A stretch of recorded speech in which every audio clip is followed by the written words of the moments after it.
Olá pessoal, tudo bem? Mais uma vez aqui hoje fazendo vídeo. Hoje eu gostaria de conversar com vocês sobre um assunto bem interessante e um tanto polêmico, né? Então seria a diferença da função do psicólogo, do terapeuta, psicanalista, analista, com o trabalho, a função do médico psiquiatra, tá bom? Vamos lá. Então, eu fico muito preocupada, vou dizer para vocês, porque infelizmente a maioria das pessoas, quando está passando por um processo de enfermidade emocional, né, uma depressão, um transtorno bipolar, enfim, qualquer tipo de psicopatologia, a maioria das pessoas vai direto ao psiquiatra. Sabia que esse é o maior erro que você pode cometer? Pelo seguinte, porque algumas enfermidades podem ser corrigidas dependendo do nível em que elas estão no processo. Elas podem ser corrigidas só com a terapia, né? Então, deixando bem claro aqui, o psicólogo ele não é concorrente do psiquiatra, né? Porque na verdade eles são complementares, eles não podem ser concorrentes, né? Só que assim, infelizmente existe a indústria farmacêutica que atrapalha muito nesse sentido, nessa parceria, pelo seguinte, porque o psiquiatra ele vai prescrever o medicamento, certo?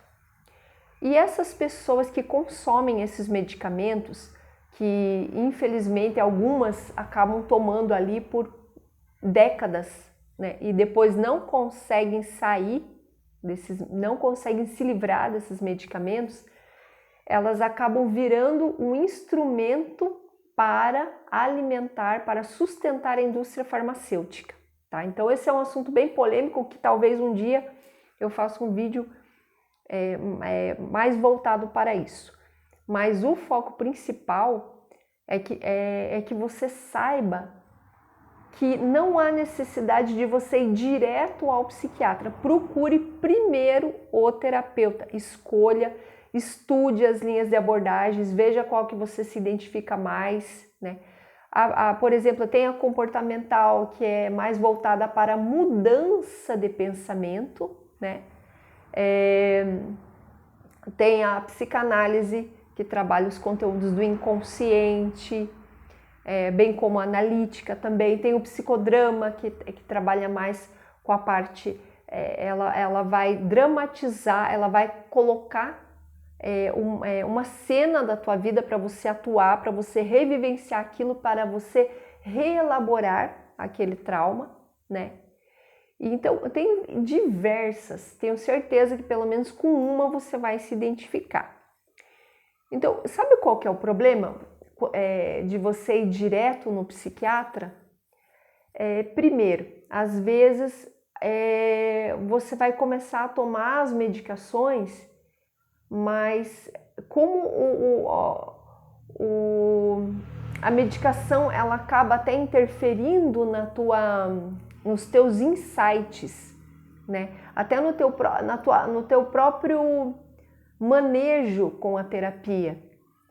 A medicação ela vai interferir na terapia, então o trabalho do psicólogo ele vai ficar um pouco mais difícil com o paciente que toma a medicação, por conta de que ele não tem a mesma capacidade de insight, de percepção de conteúdos do inconsciente que uma pessoa que não toma medicamento. Ou seja, quanto mais lúcido você estiver para fazer a terapia, melhor, tá? Mas assim, o psiquiatra ele é importantíssimo, né? Em alguns casos muito extremos, ele é de extrema valia pelo seguinte, né? Você imagine pessoas assim que estão à beira de um suicídio, né? Pessoas que estão tendo comportamentos autodestrutivos ou agressivas dentro de casa. Por exemplo, um dependente químico. Como que se trata um dependente químico? Dependente químico você tem que tratar com terapia e com o médico psiquiatra e também um apoio familiar assim extremo, né? E também até eu indico esses 4 pilares. Seria a terapia, o médico psiquiatra, o apoio familiar incondicional, né, se possível, e se a pessoa tem alguma crença, ela procurar também apoio espiritual, por que não? Então são 4 pilares ali que vão contribuir para o tratamento do dependente químico. Não só do dependente químico, mas também de muitas enfermidades que às vezes estão ao extremo, né? Quando já estão numa situação grave, né? Por exemplo, uma depressão profunda, né? Um transtorno bipolar já no ciclo 3. Então nós precisamos assim ter essa ciência de que há essa necessidade de que se identifiquem os papéis, né? Então a decisão é sempre tua, você que precisa escolher o teu terapeuta, sabe? Escolha com muito cuidado, com muito carinho, porque infelizmente também tem alguns terapeutas que não são tão bons, eles querem interferir. Observe se o terapeuta ele não coloca as ideias particulares, se ele realmente é imparcial quando ele está tratando você. Então, quando você perceber uma parcialidade, quando, por exemplo, o terapeuta, né? Eu vou falar terapeuta, mas aqui engloba tudo, o terapeuta. Ele, por exemplo, quando você começa a falar do teu problema para ele começa a colocar exemplos particulares que ele vivenciou na vida dele. Isso não pode acontecer, né? Então, o terapeuta ele vai usar da ciência e do discernimento, né? Do discernimento das experiências que ele tem com outros pacientes, com a bagagem que ele tem profissional, mas nunca ele vai poder se utilizar, né, de exemplos dele particulares que ele viveu na vida dele como exemplo para a tua vida. Ah, porque para mim deu certo fazer assim. Não, tá errado. Então o terapeuta ele tem que verdadeiramente ser imparcial.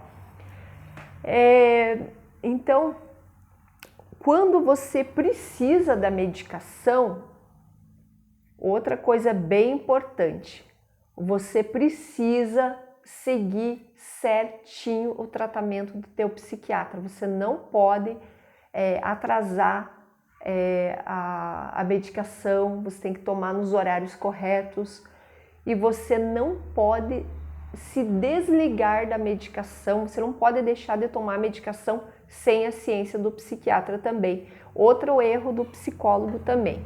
Ele não pode interferir na medicação, por exemplo, dizer para você, ah não, você não precisa mais de remédio, também está errado, porque ele está interferindo no papel do psiquiatra. Então, cada qual tem a sua função e precisa ser respeitado. Existe uma pequena rixa, ou grande rixa, posso dizer assim, entre o psicólogo e o psiquiatra, às vezes, infelizmente. Por quê? Vou te dizer por quê. Porque uma das funções também do terapeuta, do psicólogo, analista, psicanalista, é de que ele contribui para que o paciente se desligue das medicações. Por quê? Porque ele vai contribuir para que, com os métodos, né, utilizados na terapia, o próprio organismo dele comece a produzir as substâncias necessárias para o equilíbrio neuroquímico dele. Como que funciona isso? Então, o nosso cérebro, ele produz uma gama de neurotransmissores, né? Então, nós temos os nossos neurotransmissores, né, que são lançados na nossa corrente sanguínea conforme a necessidade da situação na qual nós estamos vivendo. Vamos colocar um exemplo aqui. Eu sofro um assalto, né? Então, ou eu percebo que alguém está me seguindo, eu estou numa situação de risco que eu preciso agir rápido. né? Então, o que vai acontecer? O meu cérebro ele vai emitir um alerta para o meu organismo produzir adrenalina, para que seja jogada adrenalina na minha corrente sanguínea, para que eu possa pensar rápido, agir rápido, para eu me livrar daquela situação de risco. Da mesma forma, quando, por exemplo, eu estou precisando relaxar, por exemplo, eu estou com sono, o meu cérebro ele vai emitir informações para que sejam lançadas na minha corrente sanguínea a neuroquímica específica para aquela situação, né? E então existe uma gama de situações, né? Então tem que ter todo um equilíbrio neuroquímico que vai trazer todo um equilíbrio para o meu corpo, né? O meu cérebro é o responsável para que eu tenha esse equilíbrio dentro do meu organismo. Então, o que acontece quando você toma em excesso uma medicação, um Rivotril, por exemplo? Um Rivotril é altamente viciante, né? Um escitalopram, claro, você precisa tomar, você precisa seguir o tratamento, mas ele interfere. Se você não tomar da maneira correta ou se o psiquiatra não te passar o tratamento correto, né? Ou você estiver tomando em excesso, ele vai causar um desequilíbrio na tua neuroquímica, né? Então, precisa existir esse equilíbrio, né? Como eu disse, para que o teu organismo funcione da maneira mais correta possível, para que te traga conforto, para que te traga tudo aquilo que o teu organismo precisa para que ele esteja nas condições, né, ideais de funcionamento, né? Então, isso é muito importante, isso é de extrema importância, sabe?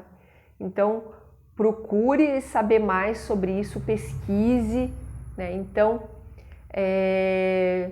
eu indico que você realmente, antes de ir para o psiquiatra, procure um bom terapeuta na qual você se identifique, sabe? Não deixe a situação chegar ao extremo, sabe? Porque senão, claro, que daí você vai precisar realmente de um tratamento medicamentoso. Então, não deixa a situação agravar-se, né? Procure, quando você vê que não está legal, que você não está conseguindo se concentrar direito, enfim, você já procura um terapeuta, enfim, para que você possa investigar a causa disso e fazer o tratamento correto. Então, eu espero ter ajudado, né, mais uma vez vocês, né, com essas questões. Coloquem as dúvidas de vocês nos comentários, se quiserem conversar mais sobre isso, se quiserem que eu traga mais informações sobre isso, perguntem, me procurem no privado também, que assim que possível eu estarei respondendo. E então façam isso, minha gente, procurem sempre a informação, não se auto-prejudiquem, né, por falta de informação, né, porque é uma coisa muito importante. Depois, para corrigir isso, leva às vezes meses, né? Aí outra coisinha que eu estava esquecendo de falar, procure ter uma boa alimentação, procure ter uma boa rotina, sabe? Toma o teu café da manhã, sabe? Capricha no café da manhã, coma bastante frutas, sabe? Tem muita coisa na alimentação que pode substituir um psicotrópico, enfim, se você tiver uma boa alimentação, a tua neuroquímica ela vai estar em bom funcionamento, sabe? Então, cada alimento tem uma função específica que vai favorecer no equilíbrio do nosso organismo. inclusive na questão neuroquímica, tá bom, minha gente? Então, espero ter ajudado. Fiquem com Deus, passem para frente esse vídeo, compartilhe aí se puder assinar. Também agradeço de coração. Um beijo para vocês.